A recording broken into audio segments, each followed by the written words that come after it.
Consider a practice that has been around for centuries, serving not only as a form of fitness, but to allow a connection between mind, body, and spirit. This practice is yoga, a way of movement and mindfulness that is constantly changing lives. Hello, Dr. Council and fellow classmates. My name is Ashley Henry, and today I'm going to introduce you to the practice of yoga. According to an article written by Yogi Julia Crouch, yoga comes from northern India about 5,000 years ago. A Shiva was the first yogi and guru. He was predating any religious or belief systems. This yogi shared his knowledge with 7 sages, who then shared his knowledge all around the world. Northern India was the origin.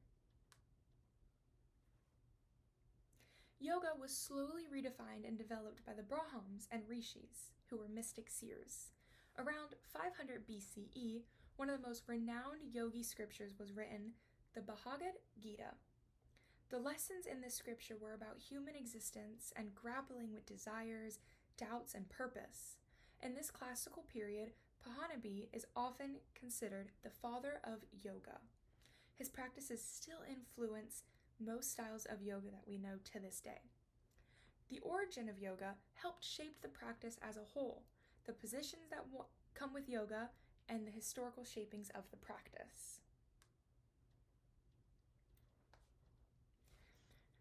Within the 20th century came the practice changed from mostly sitting to more physical postures. The dynamic flow of yoga we are familiar with was not a part of any traditional yoga from the early centuries. A lot of the movement from yoga was introduced in the world of European gymnastics.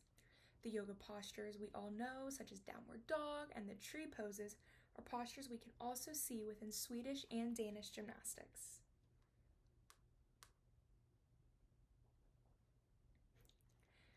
Our fascination with athletics took off around the same time as photography, which meant yoga poses that were near impossible to describe all over the world could now be shared with everyone who showed interest. European notions of gymnastics often got mixed up with Indian poses along the way.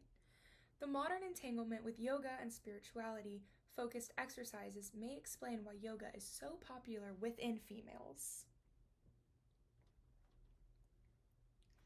Yoga originated in northern India as a spirited practice, with poses made for meditation and physical health. European gymnasts later helped influence and take the poses from yoga to perform a new way of athletics.